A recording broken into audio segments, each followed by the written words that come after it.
आता लिमिटेड गोष्टी करायच्या आहेत। आता तुमच्याकडनं अपेक्षा एवढीच आहे, 100 दिवस पूर्ण ताकदीने पदाधिकारी आणि कार्यकर्ते जर मैदानात उतरले, मी तुम्हाला सांगतो या ठिकाणी अरे लाडकी बहीण योजना केल्याबरोबरच आता सगळे म्हणायला लागले की यांचे 3-4% मतं वाढली आणि आपण किती टक्क्यांनी मागे आहोत? 0.3%नी।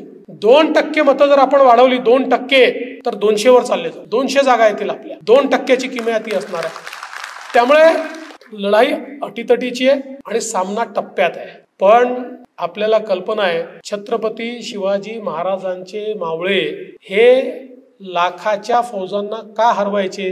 कारण त्यांच्या मनामध्ये हे पक्क होतं की आमची लढाई ही जशी राजा करताय तशी आमची लढाई देव देश आणि धर्मा करताय, आमची लढाई आपल्या अस्मिते करताय, आमची लढाई आपल्या रयते करताय, सर्वसामान्यांकरता आमची लढाई आहे। आणि म्हणून त्याच्या मनामध्ये जी ऊर्जा असायची, जी विजिगीषू वृत्ती असायची, ती वृत्ती घेऊन तो उतरायचा।